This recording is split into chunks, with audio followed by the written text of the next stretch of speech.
Monsieur le Président, cher Volodymyr, Messieurs les ministres, Messieurs les ambassadeurs, Mesdames et Messieurs,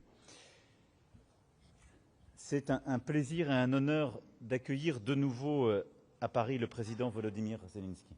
Merci, cher Volodymyr, d'être là. Et à travers vous, c'est à toute la nation ukrainienne que la France adresse un message d'amitié et de soutien qui est clair et sans ambiguïté.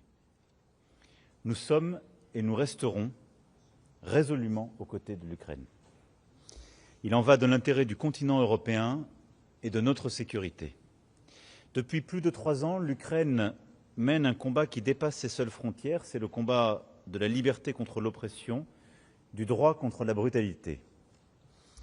Nous avons en effet changé d'ère et l'agressivité de la Russie ne constitue pas qu'un défi à l'ordre global et à la stabilité du monde. Elle impacte aussi très directement notre sécurité en Europe. Nous sommes depuis quelques semaines dans une phase décisive pour parvenir à mettre un terme à la guerre d'agression de la Russie. Je salue ici l'initiative du président Trump qui vise à aboutir au plus vite à une diminution puis à une cessation des hostilités dans un séquençage qui doit nous aider à parvenir à une paix solide et durable qui garantisse la sécurité de l'Ukraine et la stabilité sur notre continent. Et ces dernières semaines, nous avons très régulièrement échangé avec vous, cher Volodymyr, Monsieur le Président, comme avec le président américain Donald Trump et avec nombre de collègues que nous retrouverons d'ailleurs demain sur ce sujet. À Jeddah, le 11 mars dernier, l'Ukraine a clairement exprimé aux États-Unis son accord pour un cessez-le-feu complet et sans conditions préalables pour une durée de 30 jours, alors même que c'est elle qui est victime de l'agression. Nous attendons le même engagement de la part de la Russie. Ces derniers jours, les États-Unis ont échangé, grâce à l'hospitalité de nos amis saoudiens que je tiens à saluer, avec la Russie et l'Ukraine afin de faire cesser dans un premier temps les frappes sur des infrastructures énergétiques et de travailler à un cessez-le-feu en mer Noire. Ces mesures peuvent constituer un premier pas vers un cessez-le-feu plus large, ouvrant la voie à la construction d'une paix qui garantisse la sécurité de l'Ukraine, même si je constate la volonté aujourd'hui clairement établie par la Russie de réécrire ou de réinterpréter ce qui aurait été discuté ou agréé en listant de nouvelles conditions. Loin de prouver qu'elle veut vraiment la paix, la Russie continue de fait, jour après jour, de frapper intensément le territoire ukrainien, y compris des cibles civiles. Ces frappes, nous les condamnons et elles doivent absolument cesser. Au total, là où vous avez su, Monsieur le Président, prendre le risque de la paix en proposant et en acceptant ce cessez-le-feu de 30 jours en air, mer et sur les infrastructures civiles, à date, la Russie n'a apporté aucune réponse solide et par ses actes, elle a montré sa volonté de guerre et de continuer l'agression. Nous avons pris des décisions importantes lors du dernier Conseil européen et l'approche de la paix par la force est celle que nous continuons à poursuivre. Et c'est pourquoi la discussion que nous venons d'avoir, que nous continuerons tout à l'heure, et le sommet que nous tenons demain pour bâtir cette paix solide et durable pour l'Ukraine et pour l'Europe, va nous permettre d'aborder plusieurs points. D'abord et avant toute chose, le soutien immédiat à l'Ukraine. Nous devons le poursuivre, il est nécessaire pour continuer la résistance. Et j'ai pu annoncer aujourd'hui 2 milliards d'euros supplémentaires de soutien de la France sur le plan militaire à l'Ukraine. La France, depuis le début, vous le savez, apporte des capacités qui répondent aux besoins prioritaires des forces armées ukrainiennes. Et nous avons préparé une aide supplémentaire avec des missiles anti-chars Milan, des moyens de défense aérienne comme des missiles Mika qui équipent les Mirages qui ont été livrés, ou encore des missiles de défense solaire Mistral. Pour tenir sur le front, les armées ukrainiennes recevront également des blindés VAM, des chars AMX-10RC, mais également de nombreuses munitions, dont certaines téléopérées ou des drones. Et nous avons aussi avancé sur les coopérations en matière satellitaire ou d'intelligence. Et ce soutien sera complété également par des productions d'équipements en Ukraine, grâce aux partenariats noués avec nos entreprises de défense. Ces 2 milliards d'euros de soutien, c'est une part de ce premier volet, et notre volonté demain est de mobiliser tous les partenaires qui seront présents pour continuer ce soutien immédiat à l'Ukraine. Le deuxième élément de la discussion portera sur le cessez-le-feu durable, en s'assurant qu'il puisse être observé et respecté. Ce sera une partie importante des travaux que nous mènerons demain avec nos collègues européens pour précisément bâtir ce séquençage, un cessez-le-feu mesurable de court terme, les discussions politiques et ensuite paix qui pourra être consolidée et pleinement suivie. Le troisième élément de discussion concernera le format futur de l'armée ukrainienne. Car la première garantie de sécurité pour l'Ukraine de demain, une fois la paix signée, ce sera d'avoir un format d'armée crédible qui permette de dissuader toute nouvelle agression et de résister éventuellement à de nouvelles attaques de l'armée russe. Et nous aurons l'occasion de revenir en détail demain sur ce volet. Le quatrième élément, ce seront les forces de garantie dans le cadre d'un accord de paix, non pas sur la ligne de front, mais en deuxième rideau, comme une réserve stratégique, si l'on peut dire, pour aider à dissuader toute nouvelle agression russe, là aussi. Les travaux des chefs d'état-major ces dernières semaines ont permis de progresser sur la planification de propositions d'options solides. Ce sera aussi une part des discussions de demain.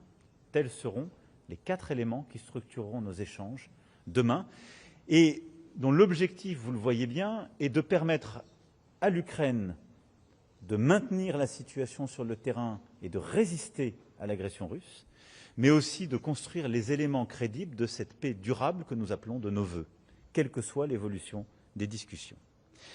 En tout cas, je veux ici le redire avec force, la France poursuivra son engagement.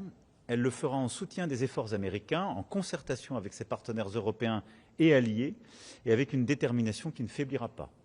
Nous avons toutes ces dernières semaines, je l'ai dit, échangé en permanence avec le président Zelensky, j'ai échangé quasiment quotidiennement avec le président Trump aussi, et nous avons mené un travail très étroit avec nos partenaires britanniques, avec qui le travail s'est fait main dans la main, et avec aussi nos principaux partenaires européens, qui seront présents autour de nous demain. Je veux être très clair ce soir, la Russie ne saurait avoir un droit de regard sur le soutien que nous apportons et que nous apporterons à l'Ukraine, ni ne saurait dicter les conditions de cette paix durable. Parce qu'il en va de la souveraineté de l'Ukraine et parce qu'il en va de la sécurité de tous les Européens. Monsieur le Président, cher Volodymyr, vous recevoir ce soir est à nouveau pour nous un privilège.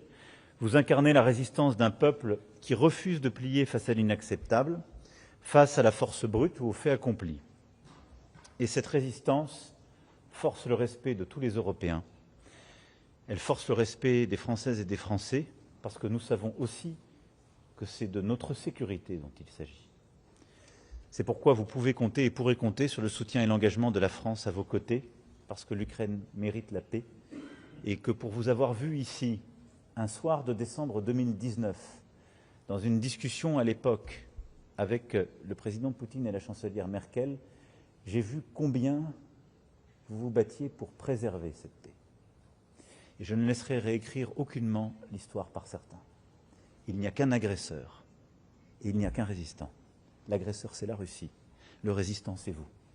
Et les Européens, comme les Américains, n'ont pas d'autre choix que celui de leur histoire, du respect du droit international et du respect de leur propre sécurité. Merci d'être là. Et nous serons là aussi.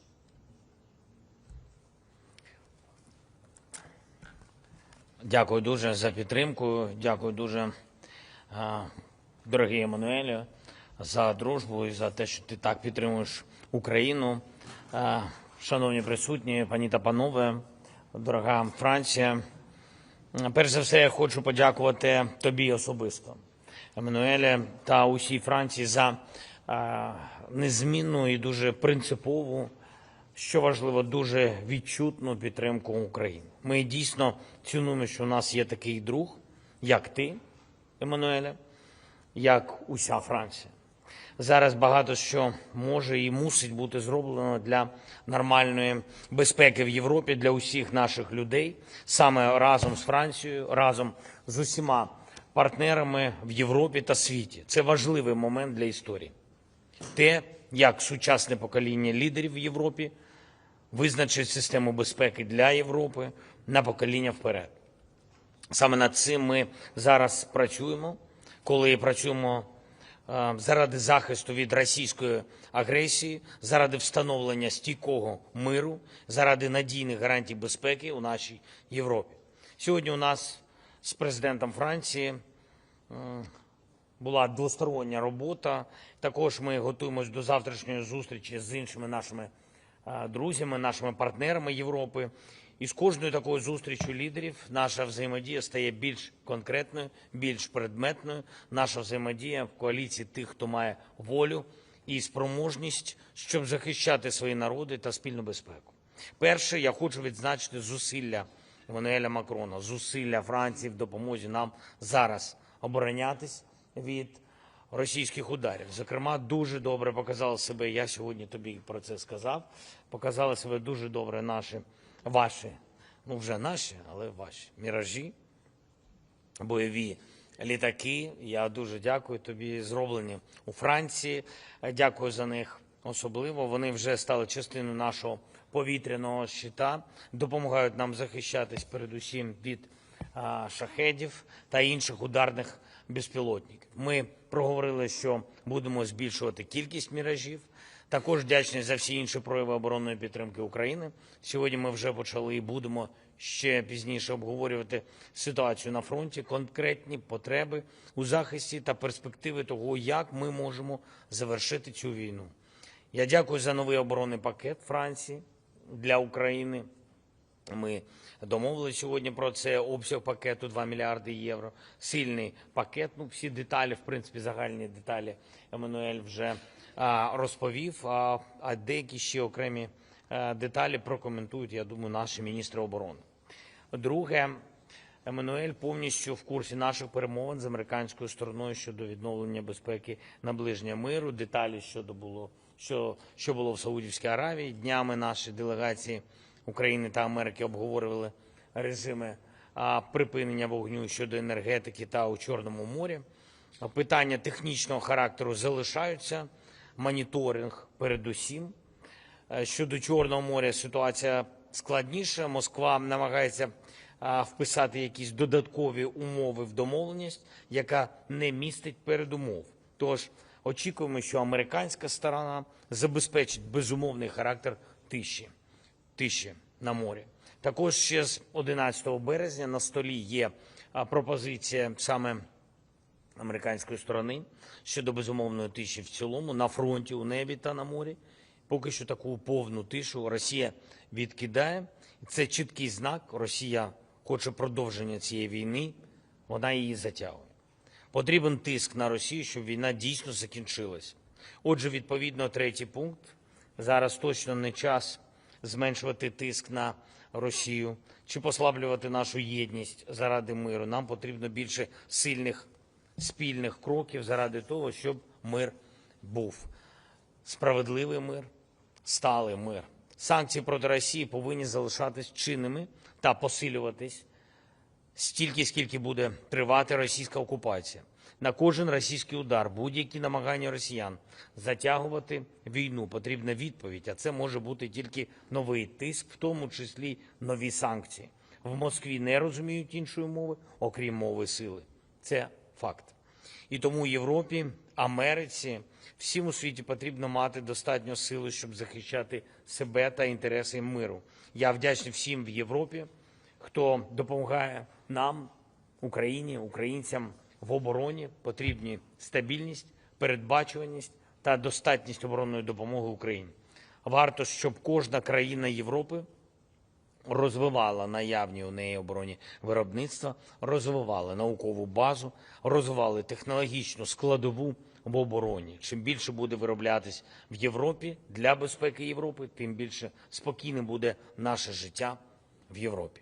Я дякую всім країнам за інвестиції в оборонне виробництво в Україні та копродукцію з нашою оборонкою. Ми сьогодні обговорювали з Еммануелем, як ми можемо разом з Францією збільшити наші виробництва, нашу промислову силу.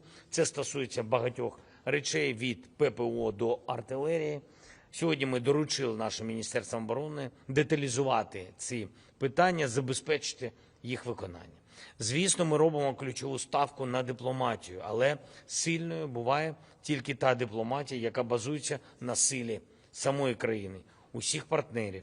Саме це і є сенсом нашої роботи. І від завтрашньої зустрічі ми очікуємо передусім нових сильних рішень. Вже час переходити до змістовного операційного наповнення нашої дискусії щодо гарантій безпеки і розміщення в Україні контингентів наших партнерів. Є конкретні питання щодо контингентів, участі партнерів, які завтра можуть бути вирішені і обговорені. І сьогодні ми з президентом Франції вирішили доручити нашим військовим представникам зібратись і разом з партнерами опрацювати деякі конкретні питання. Я дякую всім, хто нам допомагає. Окремо хочу ще раз подякувати тобі, дорогий Еммануеле, за твою особисту підтримку.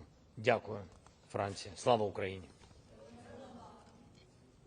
Si nous passons désormais aux questions. Bonsoir, messieurs les présidents.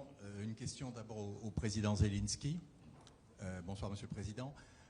Une question sur ce que vous attendez demain des Européens comme force de réassurance pour assurer la sécurité de l'Ukraine et éventuellement une capacité d'assurer que le cessez-le-feu soit respecté. L'un de vos conseillers a dit aujourd'hui, à Paris, nous ne voulons pas de force de maintien de la paix, nous voulons des soldats qui soient prêts à faire la guerre, prêts à combattre.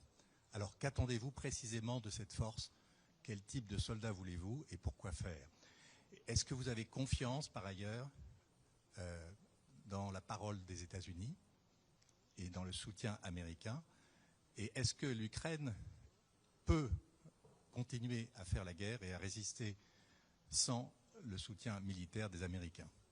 Et une question pour le président Emmanuel Macron. Monsieur le Président, vous avez vous aussi parlé de force de réassurance.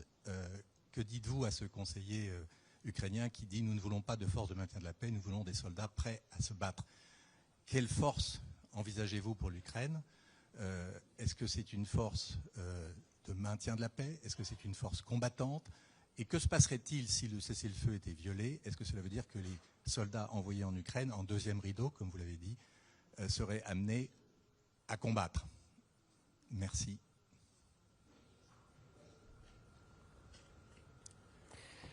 Дякую. Сказали, буде одне питання, але у вас звучало 3 або 4 в одному.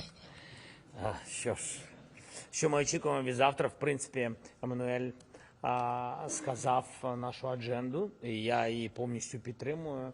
Є питання щодо посилення України сьогодні, є щодо посилення України завтра. Що стосується завтра, про сьогодні не буду говорити, тому що це окремі пакети, окрема стратегія, окрема підтримки кожного з партнерів. Після того, як вони скажуть деталі, я думаю, ми будемо комунікувати. Що стосується підтримки України завтра щодо гарантій безпеки. Знов-таки, завтра ми будемо обговорювати деякі питання. Наші представники наших генеральних штабів працювали весь цей час. Кілька тижнів спілкувалися щодо контингенту, в якому форматі, що може бути, який кількісний склад тощо. Ну і важливо, що вони можуть робити, чого вони не можуть робити. Ця інфраструктура, вона дуже непроста. Завтра буде велике представництво багатьох країн. Я думаю, що найважливіше буде питання, хто дійсно готовий на це піти, а на що готові контингенти, поки що, якщо чесно, зарано говорити. Я здивований, що один з моїх радників з вами постійно спілкується. Я хотів би знати, що це за радник, якщо чесно, але, напевно, дуже впливовий, раз він говорить про наші контингенти. І чесно, я думаю, що, дивіться, ніхто не хоче затягувати в війну ту чи іншу країну. Контингент дуже важливий для контролю. І передусім контингент в будь-якому випадку це бойовий склад, але вони передусім для того, щоб контролювати ситуацію, моніторити ситуацію, проводити спільні тренування, а також забезпечити, унеможливлювати будь-які бажання Росії повернутися з тією чи іншою хвилею агресії.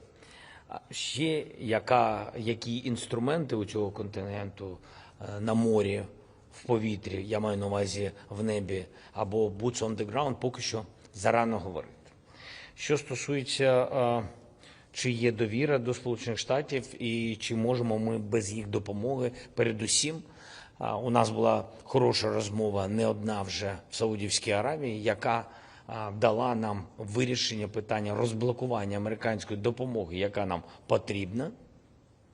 Я не хотів би говорити, на який відсоток вона нам потрібна. Вона нам потрібна. Сьогодні кожен відсоток важливий, коли ти борешся за свою незалежність з руським агресором. І друге питання, те, що обмін розвідданими, які нам потрібні з точки зору захисту нашого, передусім цивільного населення від ударів по енергетиці і цивільній інфраструктурі. І також цей обмін інформацією потрібен нам і до наших Збройних сил України. Тому ці речі розблоковані. Ми зробили важливі кроки. Президент Трамп розблокував. Ми вдячні американській стороні за це. Це вже немало. Далі наступні кроки щодо припинення вогню. Ну, про це ми сьогодні вже достатньо говорили. Будемо надіятися і вірити, що у Америки достатньо буде сил змусити Путіна до безумовного припинення вогню. Дякую. Bien. La Russie veut quoi? Conquérir le maximum de territoire en Ukraine. L'Ukraine veut quoi? Les libérer. Notre souhait, c'est qu'une paix solide et durable se fasse. Est-ce que la question territoriale sera intégralement réglée? Ça fera partie de la discussion. Mais elle sera très difficile.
Quel est le format d'armée ukrainienne et quelles sont les capacités dans la main de cette armée ukrainienne qui lui permet de dissuader une nouvelle agression russe ou de résister à celle-ci?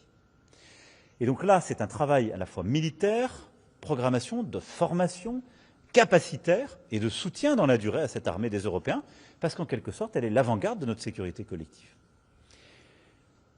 Ça, c'est le premier levier de la garantie de sécurité que j'ai bien distingué d'une opération de maintien de la paix.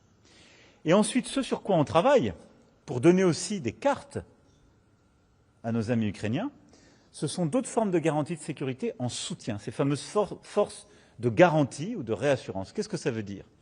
Ça veut dire que des forces européennes, sur une base, sur des choix nationaux, pourraient être amenées, et ça fait partie de la discussion, on donne notre disponibilité.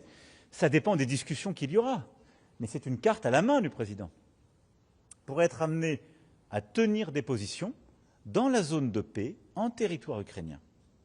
Et donc le but de ces forces armées ne serait ni d'être sur la ligne de front, ni d'être engagées au premier jour face aux forces russes, mais d'être des forces qui dissuadent là aussi les Russes de réattaquer et qui, en tenant des villes importantes, des bases stratégiques, marquent un soutien clair de plusieurs gouvernements européens et alliés. 2, permet d'avoir peut-être des soutiens logistiques ou de la formation sur sol aussi ukrainien. Et 3, indique très clairement que s'il y avait une agression généralisée à nouveau contre le sol ukrainien, ces armées seraient de fait attaquées. Et ensuite, c'est le cadre d'engagement qui est toujours le nôtre. Nous avons des soldats qui, quand ils s'engagent et sont déployés, sont là pour réagir et répondre aux décisions du chef des armées. Et s'ils sont dans une situation de conflit, d'y répondre. Et je ne vois pas pourquoi on se poserait des questions sur l'Ukraine qu'on ne s'est jamais posé ailleurs quand on a été déployé à bien des égards dans un cadre qui est clair. Donc on n'est pas sur le front, on n'est pas pour aller se battre, mais on est là pour garantir une paix durable. C'est une approche pacifiste. Et les seuls qui déclencheraient à ce moment-là un conflit, une situation belliqueuse, ce seraient les Russes s'ils décidaient une nouvelle fois de lancer une agression. Voilà le cadre strict sur lequel nous sommes en train d'avancer. C'est un texte franco-britannique. Il y a eu tout un travail qui a été fait par les chefs d'état-major à Londres, à Paris, et sur lequel on va poursuivre. Voilà la clarification entre ces différentes missions et ce sur quoi nous serions engagés. En vérité, ce sont des cartes qui sont aussi à la main des Européens et des Ukrainiens dans une négociation qui, à un moment, va arriver. Ніна Коломієць, телеканал Інтер, марафон «Єдині новини». За підсумками російсько-американських перемовин, які оприлюднив Кремль, зрозуміло, що Москва намагається просунути ідею зняття частини санкцій в обмін на безпеку наразі у Чорному морі. Трамп заявив, що розгляне такі запити. Пане президенте Франції, ви і ваші європейські колеги, як ви ставитеся до такої вимоги Росії? Чи обговорювали ви цей аспект із президентом Трампом, оскільки ви зауважували, що маєте з ним тісні контакти? Яка взагалі позиція вашої держави щодо такої вимоги Росії? І питання з цієї ж теми до нашого президента, пана Володимира Зеленського, як Україна ставиться до таких нових вимог Росії, і чи є що їм протиставити, і чи обговорювали ви, можливо, сьогодні теж питання цих вимог? Дякую. Écoutez, bon, d'abord, ces derniers jours, on a dit tout et n'importe quoi sur la mer Noire. Ceux qui ont fait de la mer Noire un théâtre de bataille, qui ont fragilisé les routes du commerce international, et en particulier pour alimenter l'Afrique ou ailleurs, ce sont les Russes, les seuls. À plusieurs reprises, nous avons dégagé des chemins de paix, des routes céréalières, avec un engagement que je veux saluer ces dernières années de la Turquie, qui a un rôle tout particulier quand il s'agit de la mer Noire, de par les traités internationaux. Mais quand j'entends que ce seraient les Européens ou d'autres qui auraient une responsabilité sur ce qui s'est passé en mer Noire, c'est une drôle de façon de réécrire l'histoire. C'est totalement faux. Maintenant qu'on avance, c'est très bien. Ça fait partie de la proposition qui a été agréée par le président Zelensky, cesser le feu en mer, dans les airs, sur les infrastructures civiles. Donc il faut que les Russes y viennent. Mais c'est un cessez-le-feu temporaire, partiel, qui doit permettre de commencer à discuter une paix durable. Et pour moi, la question des sanctions, elle doit rentrer dans le cadre de ce règlement de la paix durable et solide. Et donc, j'adhère au concept de paix par la force, posé par le président Trump lui-même. Comme il est cohérent, je le connais, la paix par la force, ce n'est pas de commencer par enlever les sanctions, avant d'avoir reçu ou vérifié quoi que ce soit. Donc je pense que la question des sanctions, elle viendra à un moment donné. Mais pour le moment, je vois un pays qui a été agressé, qui a déjà fait un geste d'accepter un cessez-le-feu sans condition de 30 jours, et de l'autre côté, l'agresseur qui lui met des conditions et n'a même pas accepté cela. On ne va pas lever les sanctions. Ou alors ça veut dire qu'on part en capilotade. Donc non, la question des sanctions viendra, mais elle viendra en temps voulu, dans le règlement d'une paix solide et durable, et donc c'est beaucoup trop tôt. Et après, ça dépend de la Russie. Vous noterez, si la Russie dit demain qu'elle revient aux frontières internationalement reconnues, respecte les choses, évidemment, les sanctions seront levées. Au fond, les sanctions, ça ne dépend que du choix d'agression de la Russie, et donc ça ne dépend pour les lever que du choix de la Russie à se conformer au droit international. Дякую за запитання. Ми вважаємо, що поки що передчасно навіть послабляти санкції. Так, ми проговорюємо з усіма партнерами, включаючи Сполучені Штати Америки. Ми говоримо також з азійськими країнами. Ми проговорюємо окремо з Європейським Союзом, щоб готували навпаки нові пакети санкцій, допоки Росія не хоче закінчувати цю війну. Потрібні нові пакети, поки вони не захочуть закінчити війну. А щодо зняття, це наступний етап. Це на нашу думку. В адженді нашої зустрічі з американською стороною в Саудівській Аравії питання санкцій не було. І це те, про що сказав зараз Еммануель. В принципі, була зустріч в одній країні, а декларації ми побачили з вами 3. Тобто там розібратись не так просто в цьому. Але в нашій двосторонній адженді були питання саме небо, море, діти і полонені, військові та цивільні. Ось саме ці питання ми обговорюємо. Ми також обговорювали, якщо чесно, і зупинку будь-яких ударів по будь-якій цивільній інфраструктурі, і начебто нас партнери американські підтримували, але потім не отримали підтримки з російської сторони вони цього самого моменту. Тому питання санкцій в Саудівській Аравії для нас і не звучало. І тому ми так до цього і ставимось, ну, десь хтось про щось говорить. Дякую.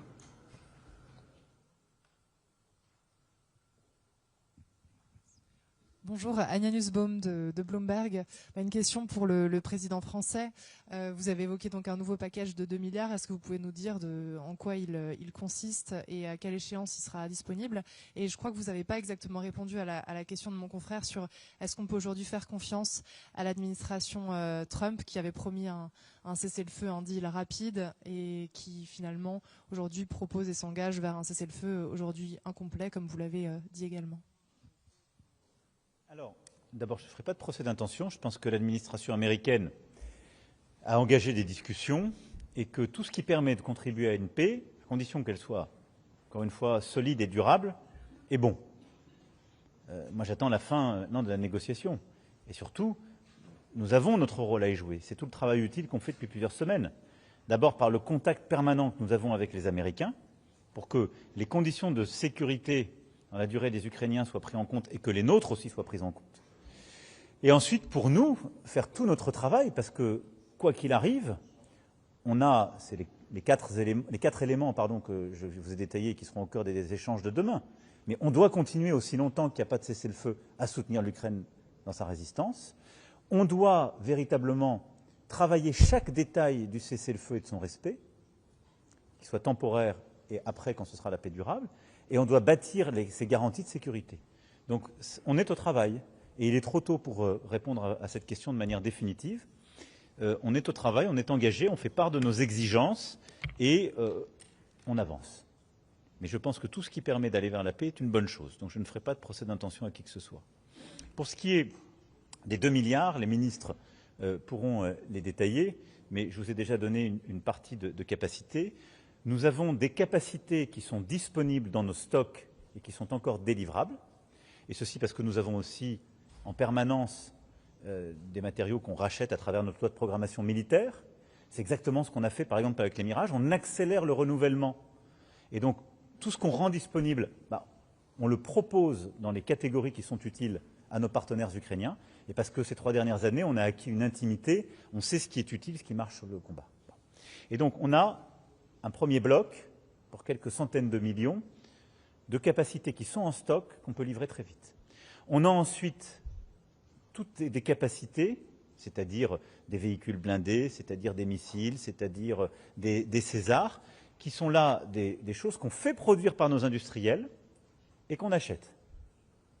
Et donc ça fait partie de ce mécanisme d'économie de guerre. Et donc ça, ce sont des choses qui sont livrées. Certaines sont en train d'être prêtes, d'autres vont arriver dans les semaines à venir. Et donc on a un calendrier, on priorise selon les besoins. Et puis après, on a des capacités d'observation satellitaire ou autres qui font partie de cet ensemble.